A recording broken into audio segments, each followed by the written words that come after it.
Sentado frente a él, mis ojos brillaron siempre. Y a veces cortaba, a veces, ¿ya vas a empezar? Porque la emoción era, pero instantánea. Y con mucha emoción, con mucho énfasis en las cosas que decían. Eso me hacía emocionar mucho a mí también.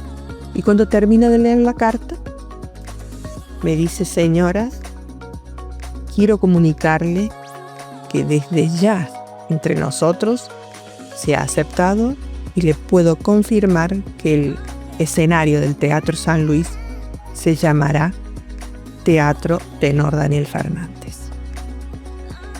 Yo me quedé sin palabras, casi sin respiración. Digo, gracias a Dios, este es Daniel que está guiándome, que hay mucha gente que lo recuerda, hay mucha gente que lo ama, que lo quiere, que me pide cosas.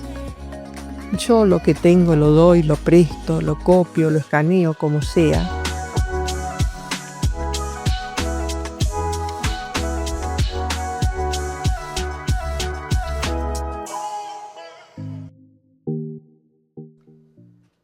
Fue un sueño cumplido, una ilusión, un deseo, algo tan merecido lo tomamos como para Daniel, que recién, después de 10 años de su partida, 10 años de que se nos adelantara,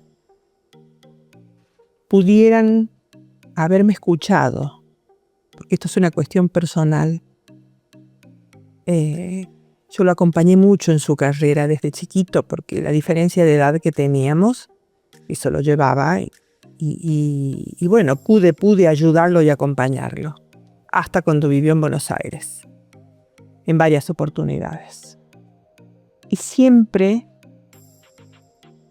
fue la idea de que a Daniel no se lo olvidara, y que estuvieras presente siempre de una u otra manera, de la manera más simple, que en un medio de comunicación de una radio, de cualquier pueblo que fuese de la ciudad o de la provincia, alguna vez escuchara un tema del Gordo, como era conocida. Al año de su partida, es como que el mundo se olvidó. Y esta decisión fue un día que me levanté y me puse a escribir, porque me gusta escribir. Es una de las formas de desahogarme que tengo. Y con el Gordo hablo de esa manera. Y le digo, hoy voy a escribir algo para ver si podemos hacer que la gente te recuerde, que la gente te escuche. ¿Y a quién sino al gobernador? Una persona a la cual yo no conocía, no había hablado nunca con él, personalmente me refiero. Salvo en el momento de su fallecimiento, él tuvo un gesto que yo lo voy a agradecer de por vida, que fue ofrecer a la familia que Daniel fuera velado y despedido en el hall del Berta Vidal de Batini. Bueno, eso para nosotros fue algo muy caro. Y el gesto que tuvo con mi madre, tan viejita ya, bueno, son recuerdos imborrables. Entonces lo veo actuar al contador Poggi de la forma que ha encarado este gobierno, tan diferente. Puedo llegar a él de una manera tan sencilla, tan simple, tan franco, tan, ¿cómo te puedo decir? Con una humildad que parece que lo caracteriza. Yo no lo conocía, lo vuelvo a repetir. Entonces le escribo una carta. Sencillamente transmitirle, pedirle disculpas por mi atrevimiento de llegar de esta manera, sobre todo de puño y letra, y hacerle un pedido desde el alma. He soñado que el escenario del Teatro San Luis llevaba el nombre, porque era un sueño, llevaba el nombre de Tenor Daniel Fernández, haciendo alusión a Cosquín, el escenario Atahualpa Yupanqui. La plaza tiene su nombre, de Próspero Molina, y el escenario Atahualpa Yupanqui, un grande del folclore. Entonces yo no pretendo que el Teatro San Luis se llame Teatro Daniel Fernández, no. La humildad debe ser lo primero que uno debe tener, ¿no? Aparte sé lo que significó, yo alcancé. a ir al Teatro San Luis a ver una película. Y entonces le pedí solamente que el escenario llevara su nombre. Y el 9 de junio, a las 20 horas, yo estuve acá en terraza, conocí el edificio, fui muy bien recibida, con mucho cariño, una atención hermosísima recibida por él. Vine con mi hermano Saúl y uno de mis hijos, Germán. Bueno, estaban los ministros, el ministro de Cultura y Turismo, el secretario de Comunicación, y les dijo, primero me pide permiso a mí para leer la carta. Le digo, señor gobernador, una carta yo se la mandé a usted con todo gusto. Entonces la leyó y con mucha emoción, con mucho énfasis en las cosas que decían. Eso me hacía emocionar mucho a mí también. Y cuando termina de leer la carta, me dice, señoras, quiero comunicarle que desde ya entre nosotros se ha aceptado y le puedo confirmar que el escenario del Teatro San Luis se llamará Teatro Tenor Daniel Fernández. Yo me quedé sin palabras, casi sin respiración. Digo, gracias a Dios, este es Daniel que está guiándome, la felicidad que debe tener. Y es un regalo al alma, porque no debo ser necia, ni nada que se le parezca. Hay mucha gente que lo recuerda, hay mucha gente que lo ama, que lo quiere, que me pide cosas. Yo lo que tengo lo doy, lo presto, lo copio, lo escaneo, como sea.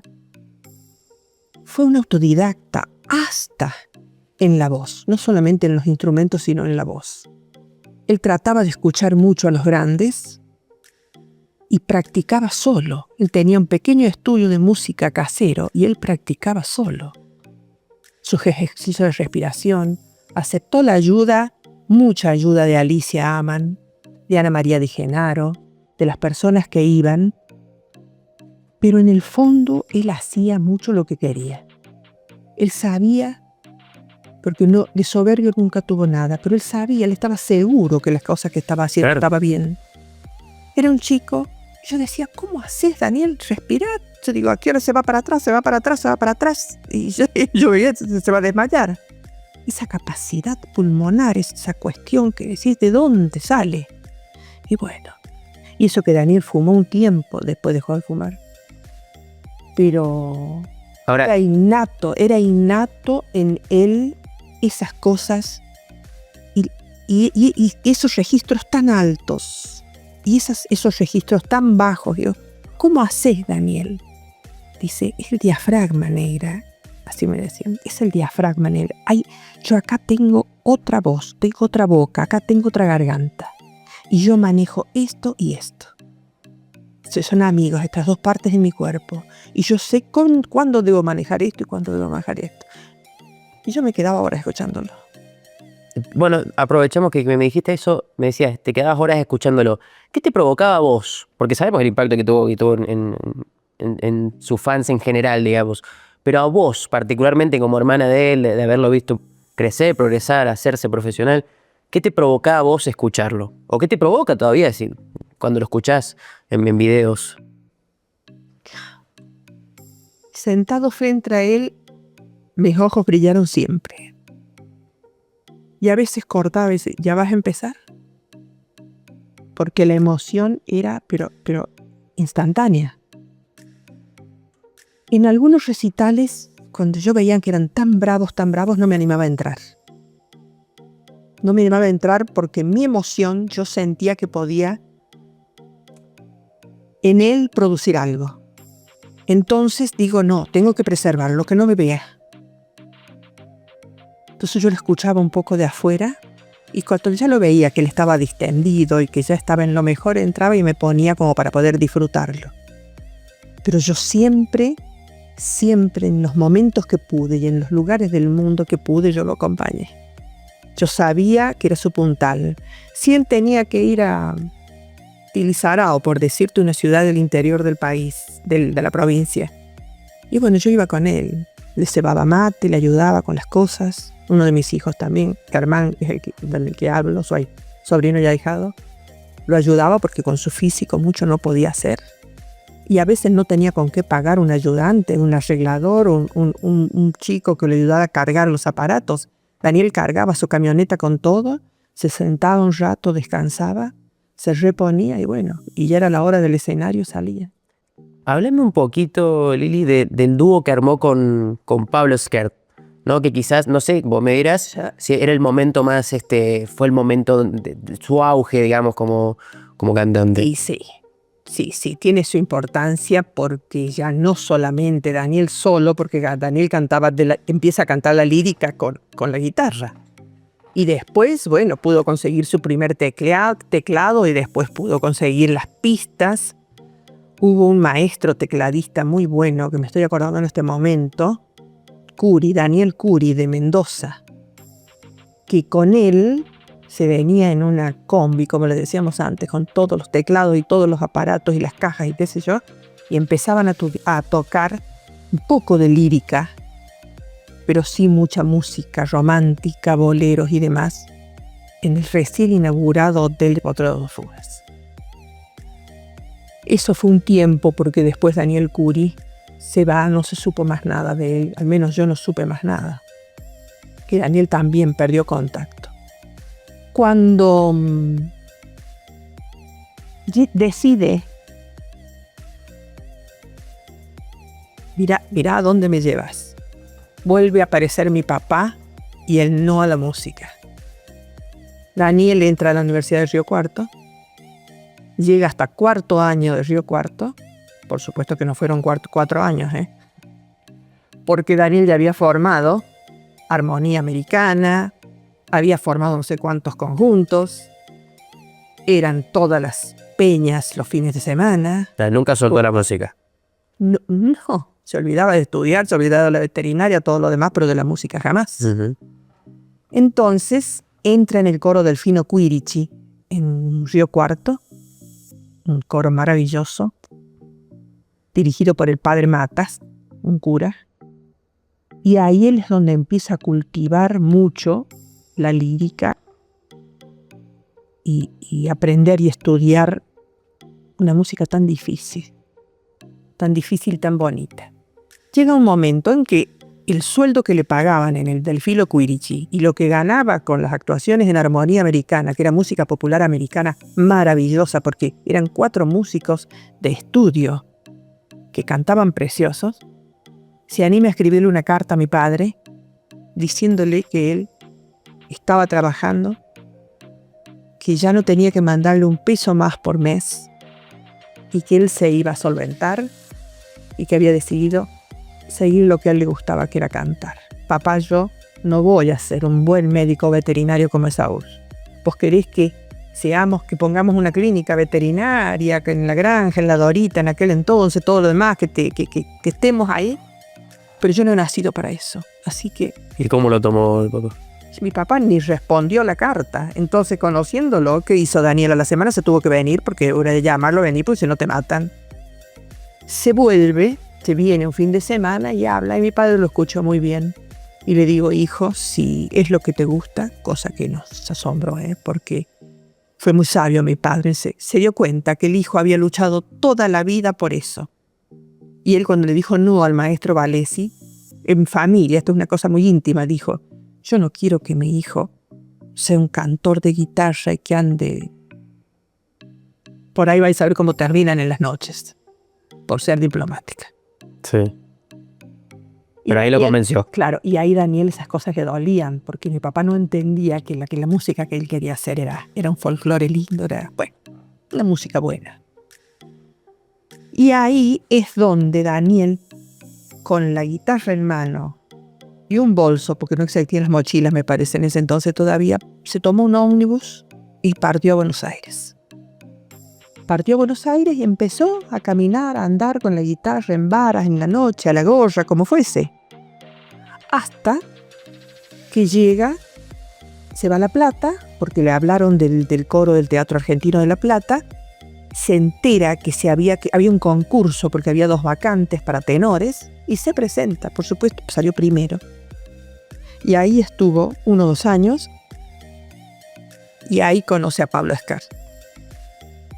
Pablo Esquer, que era otro tenor hoy barítono. Estuve con él en el mes de noviembre invitada a la inauguración de un teatro en La Plata.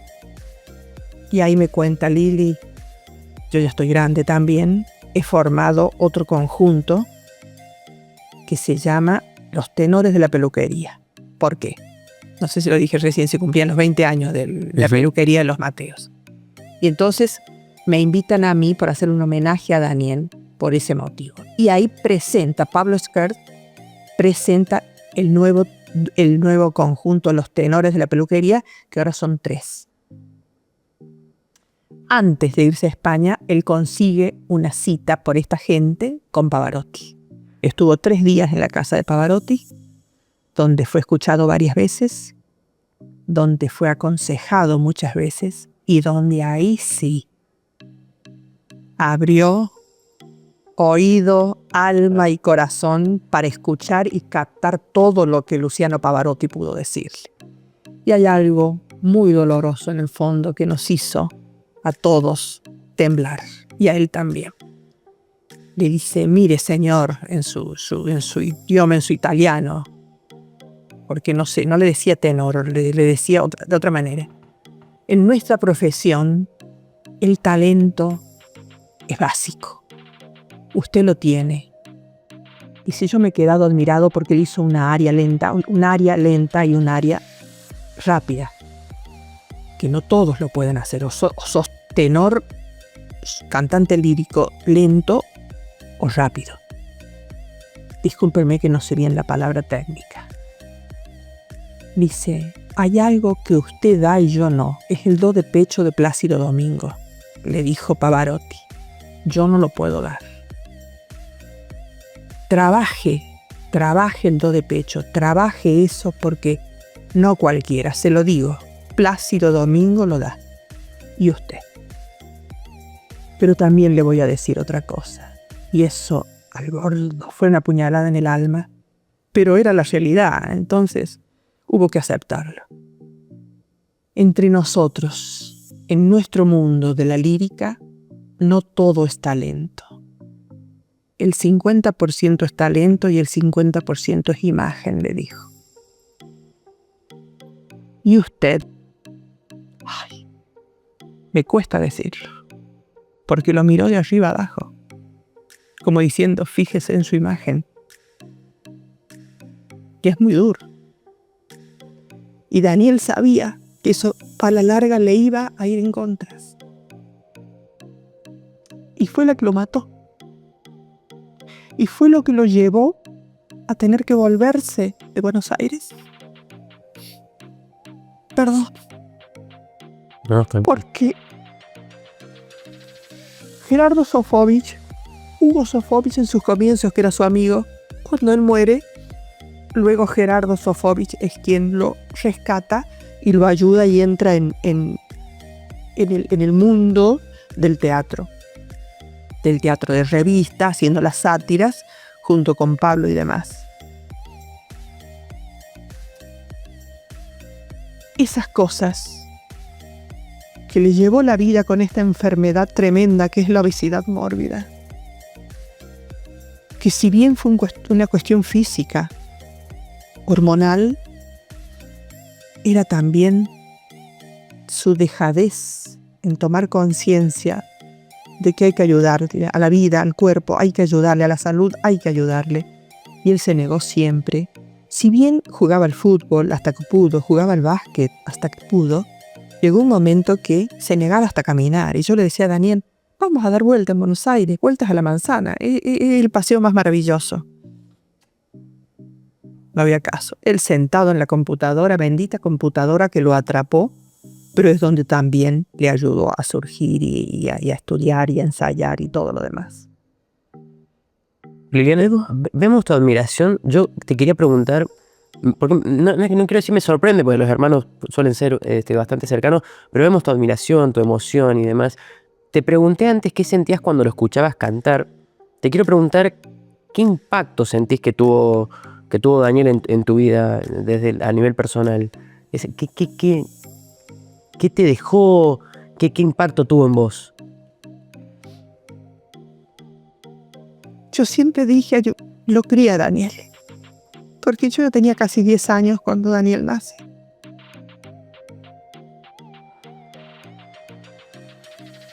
Y sus últimas palabras en terapia intermedia en el hospital acá me dijo, como pudo, negra, me hizo con las manos llenas de cables y cosas, me hace así como que viniera. Te pido por favor no sufras. Él me cuidaba mucho a mí. Él tenía un cariño muy grande. Me decía la niñana. Esa era su forma de llamarme. Y yo le decía ñañel de cuando era chiquito. Porque para mí fue un muñeco. Fue mi hermanito. Fue mi muñeco con el que yo jugaba. Un amor de hermanos que... Saúl me dice, che, vos a mí no me quisiste nunca como lo querés al Gorda. Son amores distintos. Yo lo admiro mucho a Saúl por su personalidad, por su estudio, por su profesión. Pero Daniel era corazón puro. Era amigazo, era compinche. Era a quien le podías contar un secreto y era una tumba. Era el de dar consejos. Era el psicólogo de no sé cuántos. Daniel era un gordo bueno. Liliana, muchísimas gracias por tu tiempo y por recordarnos a Daniel Fernández. Por favor, a ustedes. ¿Sin qué me hago yo si no los tuviera a ustedes? Gracias. Muchas gracias a todos.